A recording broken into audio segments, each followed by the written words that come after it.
خطبہ نمبر 161۔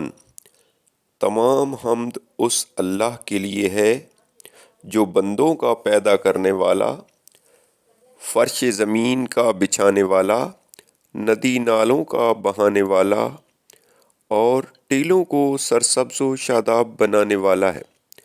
نہ اس کی اولیت کی کوئی ابتدا اور نہ اس کی ازلیت کی کوئی انتہا ہے۔ وہ ایسا اول ہے جو ہمیشہ سے ہے اور بغیر کسی مدت کی حد بندی کے ہمیشہ رہنے والا ہے۔ پیشانیاں اس کے آگے سجدہ میں گری ہوئی ہیں اور لب اس کی توحید کے معترف ہیں۔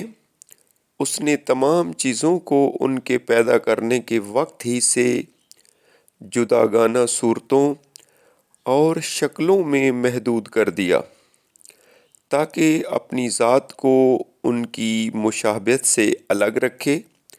تصورات اسے محدود حرکاتوں اور اعضاء و حواس کے ساتھ متعین نہیں کر سکتے۔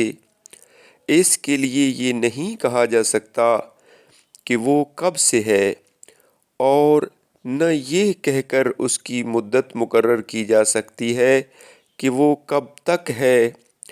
وہ ظاہر ہے لیکن یہ نہیں کہا جا سکتا کہ کس سے ظاہر ہوا۔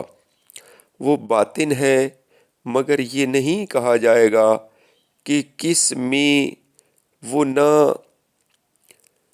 دور سے نظر آنے والی کوئی ڈھانچہ ہے کہ مٹ جائے اور نہ کسی حجاب میں ہے کہ محدود ہو جائے۔ وہ چیزوں سے اس طرح قریب نہیں کہ ساتھ چھو جائے اور نہ وہ جسمانی طور پر ان سے الگ ہو کر دور ہوا ہے۔ اس سے کسی کا ٹکٹکی باندھ کر دیکھنا، کسی لفظ کا دہرایا جانا، کسی بلندی کا دور سے جھلکنا اور کسی قدم کا آگے بڑھنا پوشیدہ نہیں ہے۔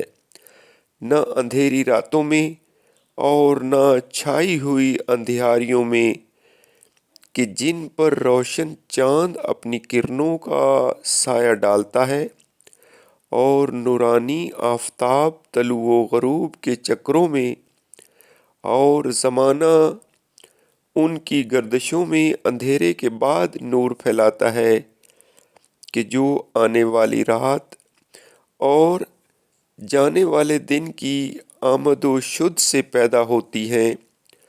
وہ ہر مدت و انتہا اور ہر گنتی اور شمار سے پہلے ہے۔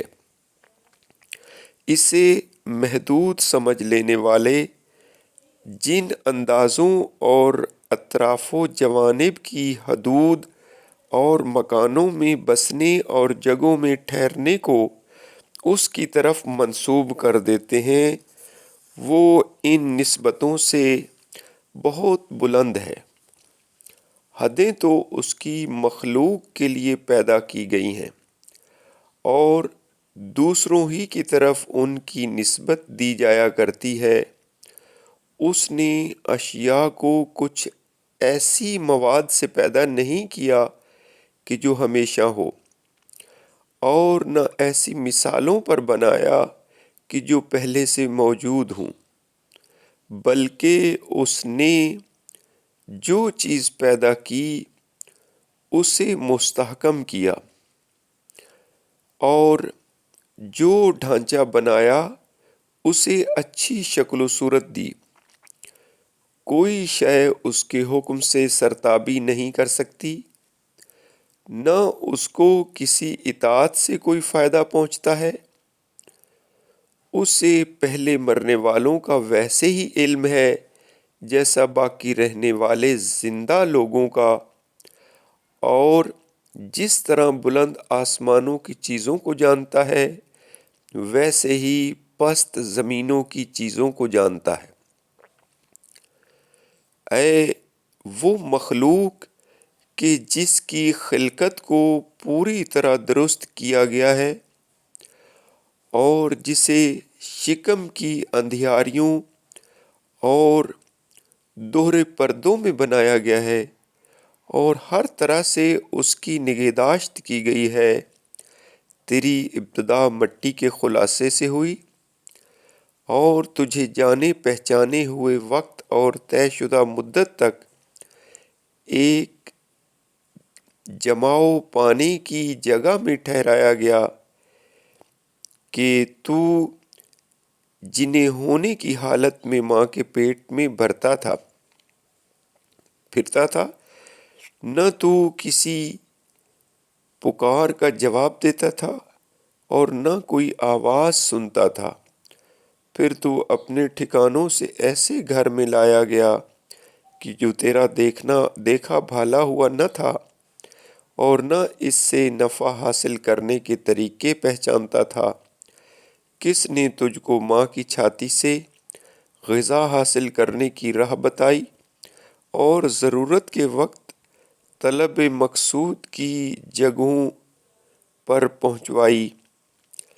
بھلا جو شخص ایک صورت و اعضاء والی کے پہچاننے سے بھی عاجز ہو، وہ اس کے پیدا کرنے والے کی صفات سے کیسے عاجز، دور ماندہ نہ ہوگا؟